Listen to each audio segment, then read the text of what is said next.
Go na!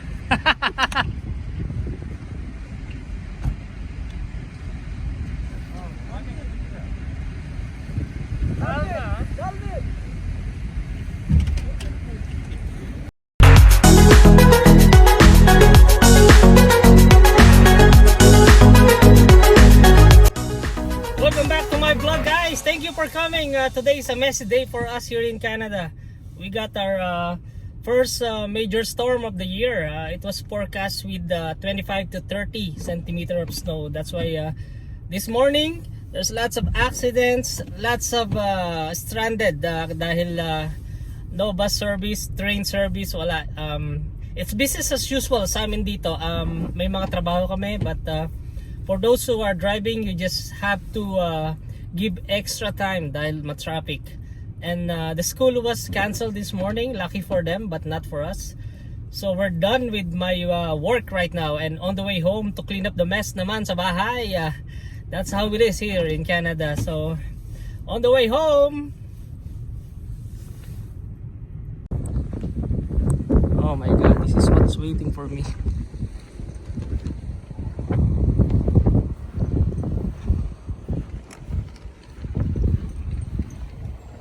Wow. Ay, ay, ay.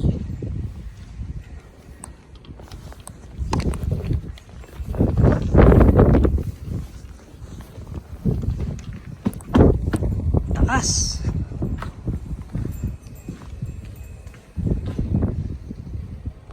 Okay, I need to use my machine, guys.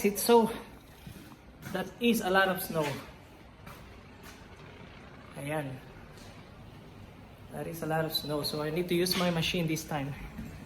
So enjoy and watch me.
So this is the aftermath of the storm. It took me 6 hours to clean up my driveway. Medyo na-stress pa ako dahil na-stuck si Mrs. Menjola sa snow.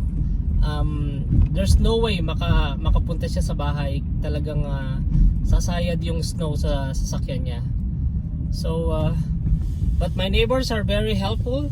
So they were all out with our machines, and we tried to clear out the snow on the road.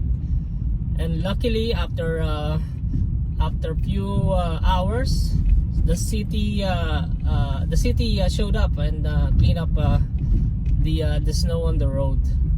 But still, you know, marami pa rin mga nag-ukay ng kanilang mga sasakyan. Marami pa rin hindi makalabas sa kanilang mga driveway dahil hindi pa rin accessible because of the snow. But it's really a lot for the city to clean up all at the same time. So it might take a while before all this be cleared up. So thank you guys for watching. So this is how it is for us here after the storm, and I hope you guys subscribe on my channel for more Buhay Canada vlogs. Thank you for watching. Stay safe.